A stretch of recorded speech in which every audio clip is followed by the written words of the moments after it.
Buju Kakana Oya. I'm Harriet Visitor. I sit on the board for the Downey Winjack Fund, a fund created in memory of my late Uncle Cheney Winjack. And I have been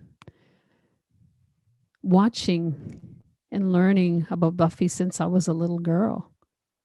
And I've told her many times that I'm able to do what I do because of what you did at a time when speaking on Indigenous issues was very hard on your career and very hard on you. And I thank you for constantly speaking and not giving up, because you've given us that voice now today because of what you've done. I sit on the board with Buffy. I met her through the board, and very honored to listen to her and to sit across from her. Thank you. Thank you, Harriet, for those nice words about me. And I really, truly, and sincerely send it right back to you, because when I was a young singer in the 60s, doing it kind of all by myself, with the support of grassroots people at Pipe Potts Reserve, who became my new family, it was people like yourself who I was learning from and looking to in terms of creating a better future for people of all ages of Indigenous backgrounds, but especially, of course, for children. And, you know, the item number 62, you know, on our calls to action, when it talks about making age-appropriate curriculum about residential schools, treaty and Aboriginal peoples' historical and contemporary contributions to Canada, a mandatory education requirement for kindergarten to grade 12 students. I'm just all over that. I'm just right on top of that. A long time ago, I started a program that ran for over 20 years called the Cradleboard Teaching Project. I wish we could bring it to Canada one of these days, but essentially what we were doing kind of anticipated this beautiful statement, this beautiful call to action. You know, I think people are unaware of how much, as Aboriginal people, as Indigenous people of the Western Hemisphere, how much was going on in our lives before we were ever attacked from the outside, how connected we were, North America, Central America, South America, all of the things that were going on in our lives, you know, the scientific achievements and the government, the developments in government and in agriculture and so many things. So my Cradleboard Teaching Project kind of addressed those things, but we did not at the time have the support of people like the Downey Winjack Fund. And the horror of residential schools is not new to us. And I think it's always a touchy issue. How do we deal with this with children? And I have a question for you, Harriet. Really, it's on behalf of people who are almost totally unfamiliar with what's going on today, because I know a lot of non-Indigenous people are totally shocked. They had no idea. Well, they should have known because it was in the newspapers. It was common knowledge. But these days we pretend that nobody knew what was going on.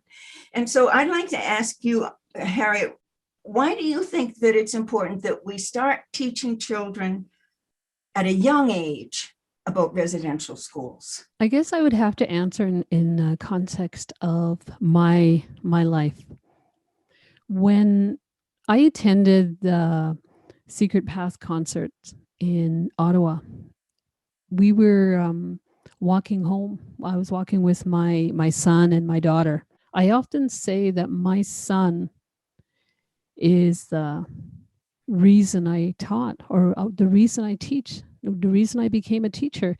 And my daughter is the how I teach.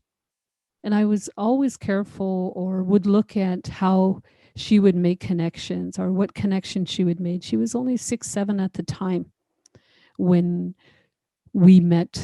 she met Gord. And when we watched the concert and we saw the Secret Path concert, my son said, this story will resonate with all levels and all ages. And I said, explain that to me. And he says, well, you have the graphic novel, the comic, the children will look at the comic and it's like a wordless book, and they'll come to their own understanding and their own conversations with what they're seeing. They're very visual. And he says, and you have the music, you have the words, the poetry that will reach youth, young adults, to our elders. Then the next day, my daughter says to me, I wonder who Gord Downey's parents are. And I asked her, what do you mean?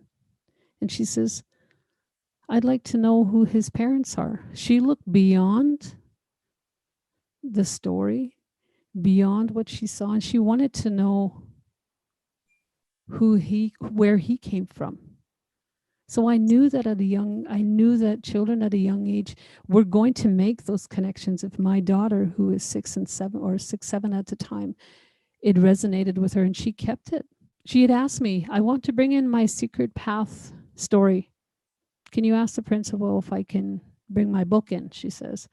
And it just slipped my memory to ask him. So he had stopped me later on that day and he said, I had an interesting conversation with your daughter, Kira. She came to the office and she asked me, can I bring my book in to show my class? I want to read my book to her classmates. And he said, yes, you can. And she did. And then I realized that, many times we think that the little ones don't understand, but they do. They understand much more and are capable of understanding much more than what we think at times. So I knew that children, and she was in grade 1 at the time, that she wanted to share and share her story. All she knows at the time was, this is my Cookum's little brother. But she brought that book in, she sang a song, she read the book to her classmates. So I know that when bringing our story and our history to our children, teaching them at a young age about residential schools, it's their story too. I've often said that this story, the Secret Path story, is not just my family story, but it's the story of 150,000 Indigenous children. It's a story of 300,000 set of parents, 600,000 set of grandparents. That's huge. That's our community. And I know that our little ones, they have much more of an understanding and awareness than many times we think they can or are capable of. They do. And I know that this is their story too. As an educator, I always think about is how can I instill or how can I support and nurture their voices, their questions, to voice what they're feeling. And with everything that happened in May, with the finding of 215 children in Kamloops, I felt that. I felt the enormity of what my students were feeling, trying to make sense of what they were hearing and feeling, and looking at us as educators while we're teaching online to help them make sense of what they're feeling, to acknowledge what they were feeling. And as educators, we answer to many of those difficult stories. We have to speak to those difficult history that we see unfolding right in front of us many times. Your love and your passion, and most of all for me, what I really love hearing is that children are actually being considered, included in both the questions and the answers, the delicate stuff that we're dealing with in these days. And I feel as though one of the big problems, you and I are both educators, we both have teaching degrees, but one of the things that I've often seen missing in public education has been a genuine sense of child friendly. And I was on Sesame Street for a long time. And what was great about Sesame Street, it was genuinely child-centered, child friendly. But so often in schools, it's like we're thinking about our administration, our schedules, all of this administrative stuff. And everybody is so busy that sometimes I think the children's needs are almost last in line. And, one of the things that you and I, Harriet, have talked about before and that we're talking about now led to a question: why is it important for Indigenous people to lead in the creation of Indigenous education for both Indigenous and non-Indigenous students? And I got some stuff to say about that. And the biggest thing is because we already know, most teachers in public education, whether they're Indigenous or non-Indigenous, don't learn stuff. We don't learn what we need to know. And certainly the generation of teachers who taught us and the generation who taught them, they didn't know diddly squat about us. And it just wasn't an important thing. What was important in those days was how they handle us and keep us in line and, terrible things. But the thing is, we know. When I was running the Cradleboard teaching project, I didn't ask the Mohawks to teach about the Apaches. I gave the Mohawks an opportunity to teach about themselves and to give to their partner classes, Indigenous and non-Indigenous, whatever it was that they wanted the world to know about themselves specifically. How do we phrase things so that it is child-friendly, child-appropriate, this difficult information? It becomes a whole different thing when you include the children. And I think that most Indigenous children are really very, very aware of the horror history that's being spelled out on television and the newspapers and online everywhere. All of us are overwhelmed by this, whether you're Indigenous, a grown-up or not.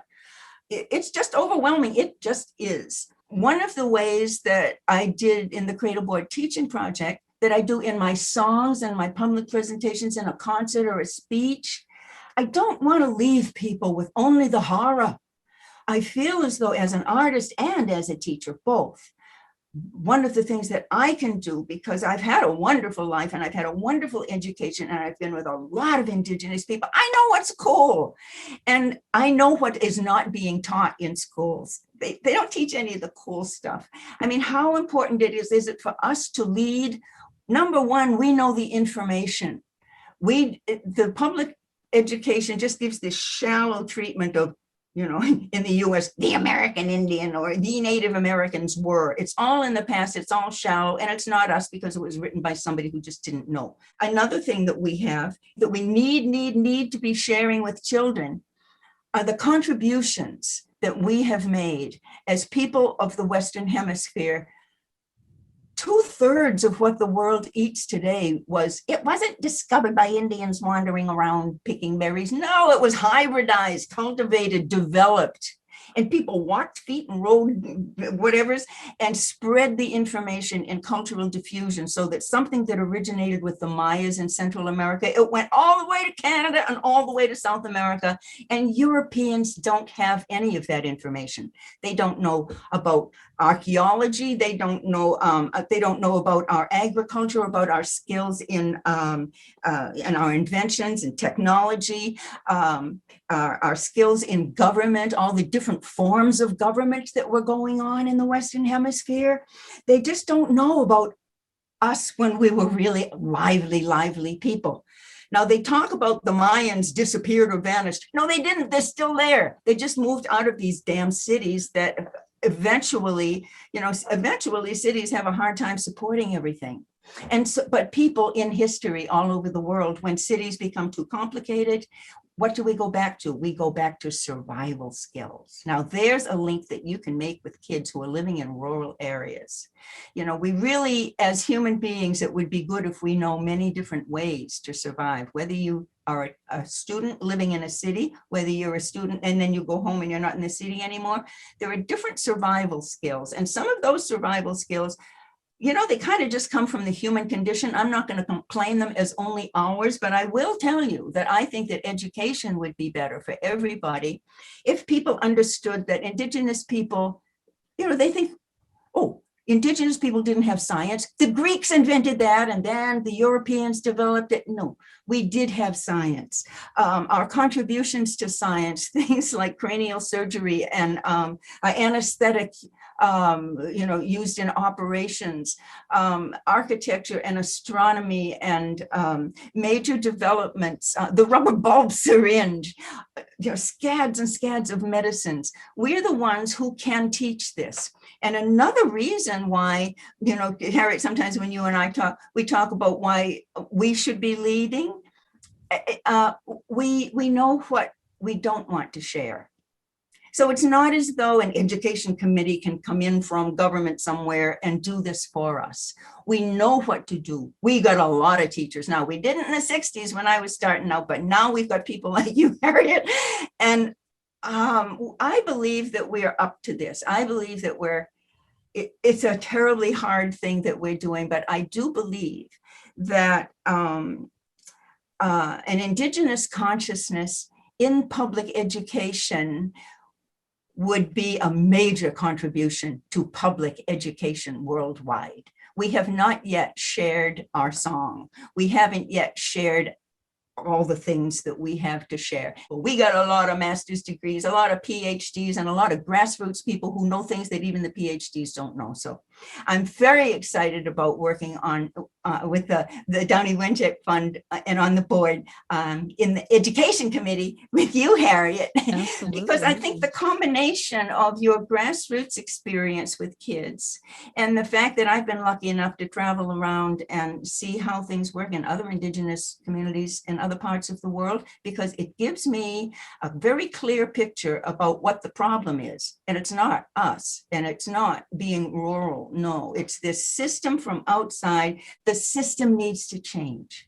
We need every heartful comment that we can get. We need a lot of brains and a lot of heart in order to balance this canoe, in order to paddle on both sides so that our children are truly learning about our horror history. They've got to know so that it won't happen anymore. And then you paddle on this side and you teach them about all the contributions that have been made by the people on this side of the water to the entire world. And that's, I think, by paddling on both sides of the canoe, that's how you make your way forward. I agree. I think that we need to be the lead when talking about our history. And looking at my students, many times when I'm talking to my students, I always tell them, I know our story is very painful. I feel it. I share it with you, and I feel it with you. But I know that my responsibility as an educator is to walk alongside you until I step aside and you keep on walking. And I'm very honored when I can speak to my students, and many times when I have to speak and share my late Uncle Cheney's story, they're so moved, and I'm put right into this story. And I know they can't help but not feel something. And I understand where I'm taking this very sacred part of them and I'm walking with them, and I'm mindful of that every single time I teach the residential school history with them. In the month of June, when I teach my students, I call it nation to nation visiting. I love it. I love teaching about Métis, Inuit, First Nation, and we look at the East Coast, the West Coast, we look at the Métis, and we look at what makes us unique and amazing. I said, besides the fact that our sense of humor is just, when we do our nation to nation visiting, I always show how unique and amazing we are to the area we live in, whether it's the animals, whether it's the language, our connection to the land. And I love teaching them that, because I said, we're not the same. We're all unique and special to the area we live in. I agree in that we're teaching the history, and it's a very painful one. But then I also remember I can't leave them like that. I remind them, but we're strong. We're strong people. We come from a strong people, resilient people. And, you know, one of the questions that, that you and I are invited to address, Harriet, this is a good one. It says, if there's one thing you could help a non-Indigenous person to understand about the residential school experience in this country, what would it be? It's hard to narrow down to one. Did you have any luck with that one, Harriet? You know, if I had I would want them to, and I have to think back to Gord. I can't help but always, I feel like I carry his heart when I'm talking. And in that way, I carry his heart because when I heard him speak, that when he was at his last concert, he spoke from his heart. He was speaking out what was in his heart, what was missing. And he wanted to let everyone who could hear him hear that he missed so much in learning about who we were. And so when I think about that question, I often have to think about him because, you know, he acknowledged me when he was speaking out to his audience, the Prime Minister.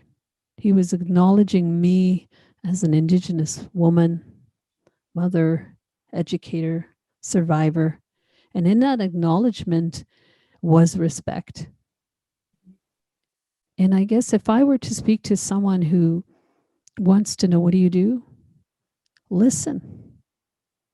Be informed about who we are and what we care about, whether it's access to clean drinking water, whatever issues that we have, be informed about what we care about and stand with us. That's what I would say if I had someone ask me, what do I do? Because we often hear that question, what do we do? What do we do? Well, learn, reach out, and stand with us. And for me, when I'm asked not so much what we do, but, you know, how can we help non-Indigenous people to understand the residential school experience, just the entire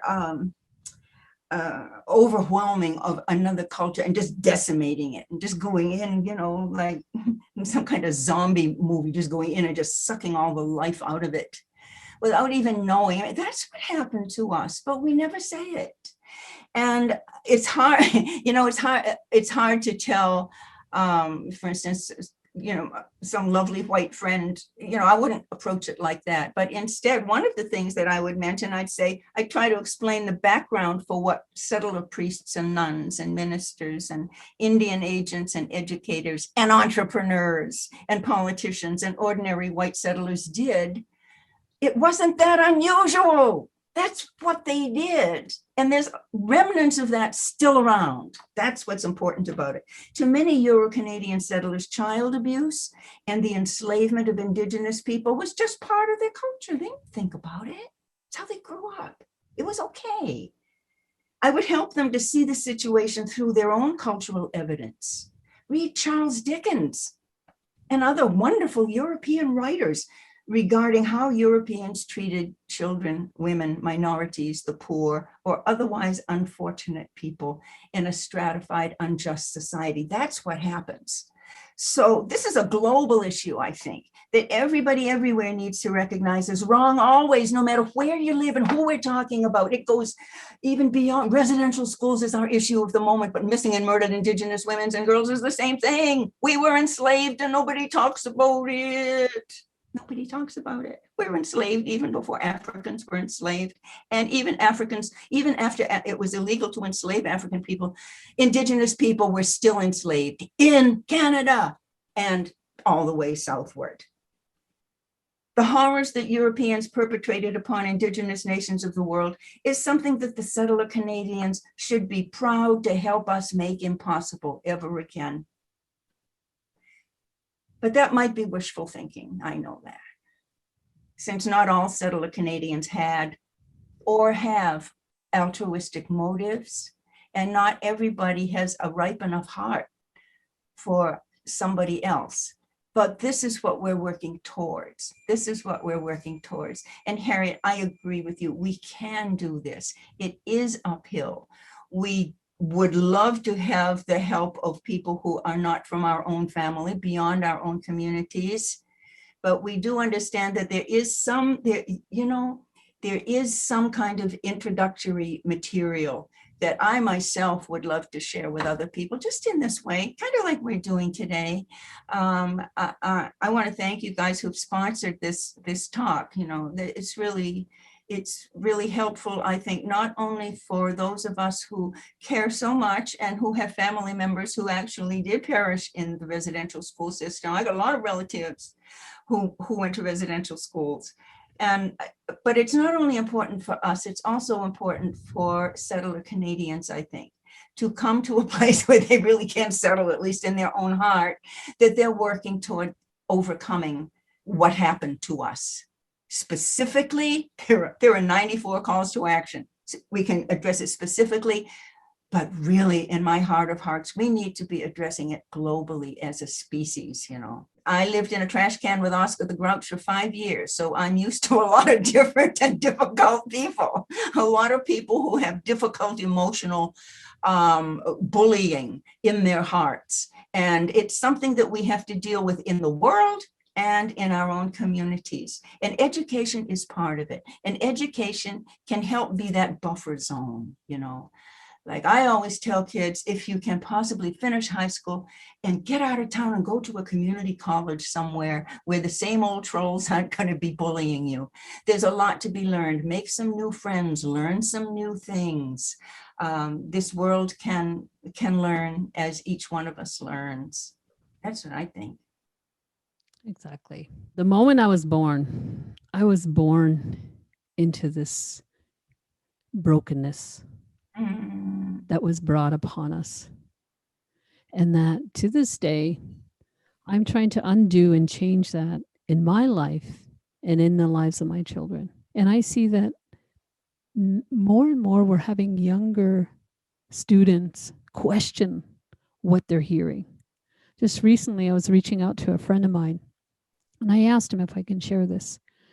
He shared a post recently about his daughter and her refusing to stand for the national anthem. And she had her reasons. She had the support of her principal. I thought about that. And I asked myself, are we at a point to have those discussions about that? And it just reminded me that we have our students who are younger and younger, they're wanting their voices, they're raising their voices and wanting to be heard. And I was just, I thanked him for sharing that post. I'm very moved by her, what she did. She's quite a young student. Sometimes educators who are not familiar with any of the Indigenous issues Harriet and I are discussing here, sometimes they'll say, oh, it would just be too hard to change the school system. And no, you know what? Science through Indigenous eyes, geography through Indigenous eyes, government through Indigenous eyes. It doesn't take any more teacher time to be accurate. And we have already much of the curriculum already written. For children to understand that in Canada, there were 3 consistently different forms of government. I mean, in North America, you had. I'm not even going to go into that. There are 3 entirely different kinds of government that we were teaching kids in the Cradleboard teaching project. And they all worked. So there's not just one way to do things. The parliamentary procedure way isn't the only way. And it's important for children, I think, it's important for all of us survivors to understand that there are many ways to govern. There's not just one way. That old inflexibility, let it go. It's not a thing. It's not a thing. Even the arts, there's so much that we can do as artists. Gord Downey. Where are all the other Gord Downeys who are helping to spotlight what needs to be spotlighted? I want to thank the Downey Wenjack Fund, not only for having for having me on the board. Thank you. I'm so proud to know all of you, and to help to spotlight the work that each and every one of you are doing in your many ways, your many walks of life and different communities. But it's little conversations like this, I think, there's a lot going on. There's a lot of good talk going on right now. And if we can manage to carry it through, carry it on, bring it into our local school systems, we're going to need the help of government. And they're just plain going to have to understand that they've been getting it wrong for so long. And there's no need for that anymore. We can do this. We can do this. We have the curriculum. We can. It's not hard. You don't have to tear down the school system in order to make it better. You can help it to ripen by making it more engaging and more accurate with every improvement. Even this talk today, I want to thank our panel, Howie and Kim and Jordan and Pam. I wish we were all together in the same room. It's been a long time since I've seen any of you guys. I want to thank our audience. Whether you're Indigenous or non-Indigenous, there's so much for us to learn. And it's not all horror. A lot of it is great. And I swear they go together. You can handle the tough stuff better if you understand the things that Harriet was talking about, our resilience and our way we can recover this.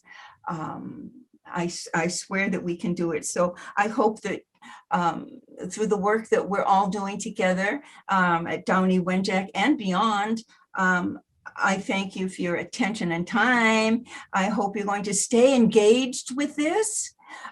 Keep coming to the Downey Wenjack Fund website, see what's going on, how you can help, all the different links into other sister foundations and the things that are going on. But thank you very much. The road to reconciliation, it's paved with a lot of hard work that we have to do, but we got to do it anyway. And the fact that we're doing it together, well, I'm very grateful for that.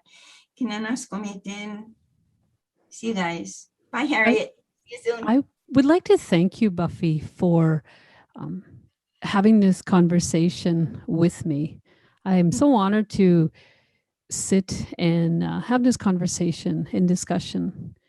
I think of the very first time I met you and when I thanked you for all the work that you've done through your career, through your life at a time where it was so difficult. You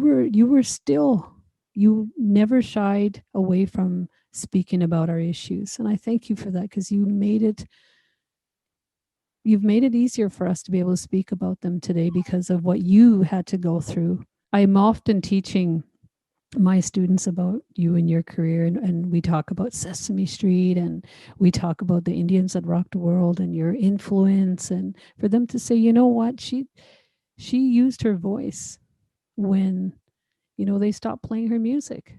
When, they boycotted her, she still spoke up and used her voice. And I wanted to remind them how important it is that we keep using our voices. So I thank you for having this discussion with me today. Thank you, Harriet. Thank you for those words. Appreciate it.